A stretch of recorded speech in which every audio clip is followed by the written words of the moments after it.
पूछ रहे थे कि माला करने की क्या विधि है, कि जैसे वो माला करते हैं कई भक्त जो होते हैं, जैसे जप नाम करते हैं, राधा रानी का नाम जपते हैं, तो वो कहीं पे भी जपने लग जाते हैं रास्ते में, तो क्या वो उसके लिए मतलब कैसे ऐसा होना चाहिए कि अलग से ध्यान करके ही करें? हाँ, बहुत सुंदर, ये बहुत सुंदर खतरनाक वाला प्रश्न है, बहुत अद्भुत प्रश्न करा है आपने। देखिए शुरुआत में तो माला से ही करना होगा। माला जब छूटनी होगी वो अपने आप छूटेगी। माला शुरुआत जब शुरू में जब प्रवेश होता है राधा की करुणा से ये मार्ग में जीव का, तो शुरू में जो प्रयास करना होता है, अभ्यास करना होता है, वो माला से ही होता है। ठीक है प्रभु जी। और ध्यान रखिए, ये माला से जब अभ्यास करते हैं ना, तो ये इसमें विशेष ध्यान रखना है। सबसे पहले जो अभ्यास करना है, जप, इसको जप कहते हैं। माला से जो किया जाता है उसको जप कहते हैं। ठीक है प्रभु जी। तो वो जप का अभ्यास जो है एकांत में होना चाहिए।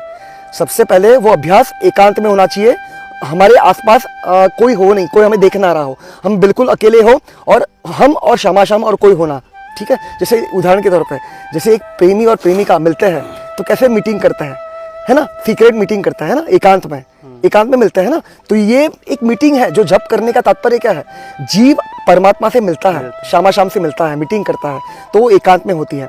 तो इसलिए एकांत सबसे मुख्यतः एकांत होना चाहिए। दूसरा चीज़, जो भी नाम का अभ्यास, जिस भी नाम में रुचि है और जिस नाम का वो अभ्यास कर रहा है जीव, तो उसको ध्यान रखना है, वो नाम को बड़े अक्षरों में लिखकर उसी को देखते हुए उसका अभ्यास करना है। और कम से कम प्रयास करे 3 साढ़े 3 घंटे करने का, अगर बन सके तो। नहीं तो शुरू में 2 घंटे से प्रयास करें, 2 से ढाई घंटा, फिर धीरे धीरे 3 साढ़े 3 घंटे तक पहुँचे कम से कम प्रतिदिन, एक सिटिंग में बोल रहा हूँ, एक सिटिंग में, मतलब एक ही स्थान पे एक समय पर 3 से साढ़े 3 घंटे तक पहुँचता है जी, तो सबसे बेस्ट है एक समय पर बैठकर। और कोशिश करें कि जिस भी जीव जो अभ्यास कर रहे हैं नाम जप का, तो उनको जिस भी योगासन में रुचि है, जिस भी योगासन में उनकी रुचि है, तो वो योगासन धारण करके वो उसका अभ्यास करें, ताकि वो योगासन बहुत हेल्प करता है मन को फोकस करने के लिए, मन भटकने देता नहीं है। अब समझ पा रहे हैं महाराज जी? तो योगासन जो है ना, योगासन करके हम अब जब अभ्यास करते हैं राधा की कृपा से, तो वो बहुत हेल्प करता है, बहुत सहायक करता है हमारा फोकस बढ़ाने के लिए, मन को एकाग्रित चित्त रहकर पूर्णतः ध्यानपूर्वक जप करने के लिए। तो इसलिए ये सिद्धांत समझना बहुत ज़रूरी है। तो वापस दोहरा रहा हूँ अपनी मन की शुद्धि के लिए ईमानदारी से राधा की कृपा से। सबसे पहले तो एकांत होना चाहिए। दूसरा, जो जिस नाम का अभ्यास कर रहे हैं वो नाम को हिंदी अक्षरों में लिखना है, हिंदी में या संस्कृत में, और उसको देखते हुए निरंतर अभ्यास करना है। कम से कम 3.5 घंटा एक सिटिंग में। अगर नहीं कर पाते 3.5 घंटा, तो 2 घंटे से लेकर फिर आप 3.5 घंटे तक पहुँचिए धीरे धीरे करके, और कोई भी एक योगासन चूज कर लीजिए आपके रुचि के अनुसार जी। इसको जप कहते हैं। दूसरा और एक निवेदन करना चाहूँगा यहाँ पे, आपका प्रश्न नहीं है लेकिन फिर भी निवेदन करना चाहूँगा, जो मैं समझ पाया राधा की कृपा से। कीर्तन, एक कीर्तन होता है, जप होता है। अभी कीर्तन में और जप में अंतर क्या है, यहाँ पे और एक निवेदन करना चाहूँगा। 3 तरह के जप होते हैं, वाचिक, उपांशु और मानसिक। और एक चीज़ आपका प्रश्न था, उसमें ये भी दोहराना चाहूँगा, क्षमा करिए चूक हो गई मुझसे, वो रह गया, इसलिए वापस किसी स्मरण करा, इसलिए दोहरा रहा हूँ। आपने ये भी पूछा कि चलते फिरते कैसे करना चाहिए जप, है ना। तो चलते फिरते देखिए, उसके लिए सबसे बेस्ट है मानसिक अभ्यास करना, लेकिन ये शुरू में इतना आसान नहीं होता है। शुरू में वो धीरे धीरे स्वाभाविक रूप से वो राधारानी प्रेरित करेगी हृदय में, तभी वो बन पाएगा। मानसिक जो है सबसे आखिर का स्टेज है।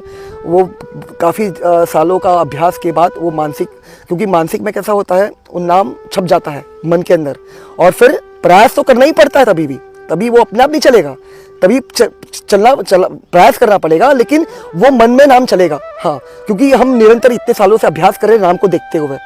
अब समझ पा रहे हैं महाराज जी? नाम को देखते हुए अभ्यास कर रहे हैं, तो राधा की कृपा से वो फिर नाम, अगर लक्ष्य निर्धारित है जीव का, तभी हो ये सब घूम के निर्धारण करके। अगर लक्ष्य निर्धारित नहीं है तो ये सब चीज़ बहुत कठिन हो जाएगी जी। तो तब वो मानसिक रूप से वो चलते फिरते कर सकते हैं जीव, अगर वो प्रयास कर सकते हैं, मतलब तो चलते फिरते मानसिक रूप से प्रयास करने के लिए आप उनसे आग्रह कर सकते हैं, निवेदन कर सकते हैं। और दूसरा है कीर्तन जो है ये उच्च स्वर में होता है, जिसको वाचिक कहता है। देखिए यहाँ पर और एक निवेदन करना चाहूँगा, जैसे अभी क्षण भर पहले आपके चरणों में निवेदन करा, 3 तरह के जप होता है, वाचिक, उपांशु और मानसिक। लेकिन मुख्यतः जो जप किया जाता है वो उपांशु में किया जाता है। उपांशु का तात्पर्य क्या है कि केवल हमें सुनाई दे और किसी को नहीं। हम जो जब जिस भी नाम का अभ्यास कर रहे हैं वो केवल हम सुने और कोई नहीं सुन, और कोई सुन ना पाए। क्योंकि मानसिक में कैसा होता है, मानसिक होठ भी नहीं हिलते हैं, वो हम सुनते हैं मन से।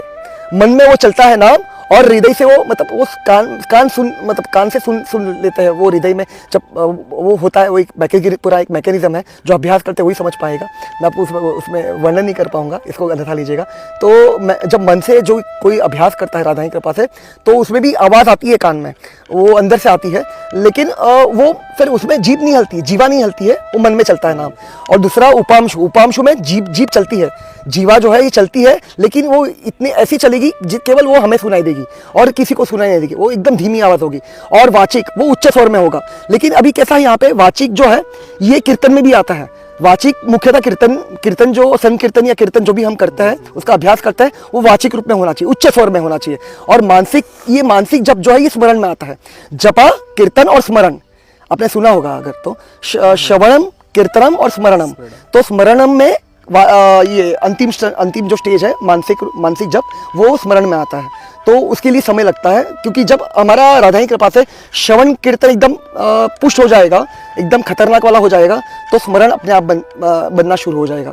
तो स्मरण के लिए प्रयास नहीं करना पड़ता, स्मरण राधा की कृपा से हो जाता है। जब राधा की कृपा से हम अभ्यास, किशोरी जो हमें अभ्यास करवाती है श्रवण और कीर्तन का, उसके लिए लेकिन वो तत्पर होना चाहिए। बहुत सालों तक अभ्यास भी होगा, एकाग्रचित भी होकर वो अभ्यास करेगा। लेकिन वो ये सब तभी मुमकिन है, यकीन मानिए महाराज जी, जब लक्ष्य निर्धारित हो चुका। क्योंकि देखिए, जब तक लक्ष्य निर्धारित नहीं है ना, गलत तरीके से मत लीजिएगा, जब तक जीवात्मा का लक्ष्य निर्धारित नहीं है तब तक कैसा, मैं व्यर्थ नहीं कहूँगा जो भी वो अभ्यास कर रहे हैं वो, लेकिन समय लग जाएगा। कहने का तात्पर्य यही है कि बहुत जन्म लग जाएंगे राधारानी के चरण कमलों तक पहुंचने के लिए। जीव को बहुत समय लग जाएगा, बहुत समय। तो यही है दिक्कत, जब तक लक्ष्य निर्धारित नहीं होता जीवात्मा का।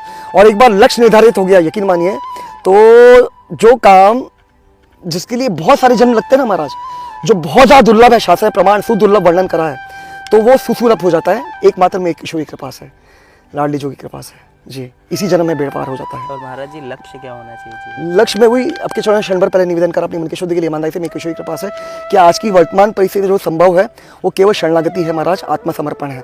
क्योंकि प्रेम तक पहुंचना बहुत ज़्यादा दुर्लभ है, बहुत ज़्यादा कठिन है, बहुत ज़्यादा कठिन है, बहुत ज़्यादा कठिन है, यकीन मानिए।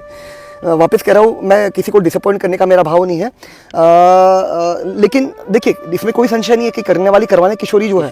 लेकिन कैसा है वो प्रयास, जो प्रयास, देखिए प्रयास कृपा कब होगी, जब जीव प्रयास करेगा, है ना, वो भी तत्पर होगा तभी कृपा होगी। बिना प्रयास की कृपा नहीं होने वाली, है ना।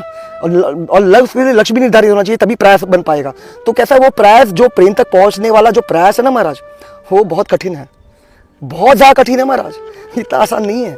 तो यकीन मानिए, इसमें कोई संशय नहीं है कि शरणागति तक ही पहुंचना, आत्मसमरण तक ही पहुंचना, वो भी संघर्ष पूर्वक होगा, वो भी कोई चुटके में नहीं हो जाएगा। हाँ, वो भी बहुत कठिन है, लेकिन वो मुमकिन है। वो आज की वर्तमान परिस्थिति में बिल्कुल करने वाली तो किशोरी जो ही है महाराज। हाँ बिल्कुल, सब कुछ करने वाली किशोरी जो है, इसमें कोई संशय नहीं महाराज। उनकी, मेरी किशोर लाडो की कृपा के बिना एक पत्ता तक हिल नहीं सकता महाराज। हाँ, कुछ नहीं हो सकता, बिल्कुल कुछ नहीं हो सकता। तो यकीन मानिए, लेकिन मुमकिन है आज की वर्तमान परिस्थिति को देखते हुए भी, आज की जो वर्तमान परिवेश है संसार का, कलिकाल का, चाहे वो आप व्रज में रहो या व्रज के बाहर। व्रज के बाहर तो मैं एक तरह से बहुत बिरला कहूँगा, कोई बिरला ही वो आत्मसमरण तक पहुँचवाएगा माया के संसार में। लेकिन व्रज में रहकर अगर व्रज का कोई आश्रय ले ले, अगर उसका लक्ष्य निर्धारित कर ले जीव, तो उसको व्रज में आकर तुरंत बस जाना चाहिए, व्रज का आश्रय लेना चाहिए। और मेरी किशोरी जी के चरण कमलों का आश्रय लेकर वो खूब भजन में लग जाए, तो निश्चित रूप से कृपा हो जाएगी उस पर, उसका आत्मसमर्पण हो जाएगा इसी जीवन में जी महाराज, उसका बेड़ा पार हो जाएगा। किशोरी किशोरी किशोरी लाडली।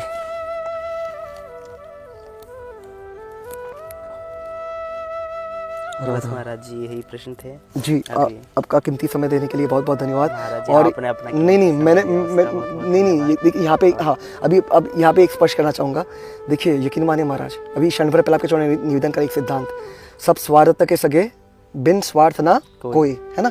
तो यकीन मानिए, मैं यहाँ पे बैठा हूँ ना महाराज आपके समक्ष, यकीन मानिए इसमें मेरा एक स्वार्थ है, यकीन मानिए, मैं सच कह रहा हूँ, मैं झूठ नहीं बोल रहा महाराज। मैं ईमानदारी से निवेदन कर रहा हूँ आपके चरणों में, यथारूप निवेदन कर रहा हूँ। यहाँ पे जो बैठा हूँ उसके पीछे मेरा एक स्वार्थ है, दो स्वार्थ है जीव के, एक माया का स्वार्थ है, एक मेरी लाडली का स्वार्थ है।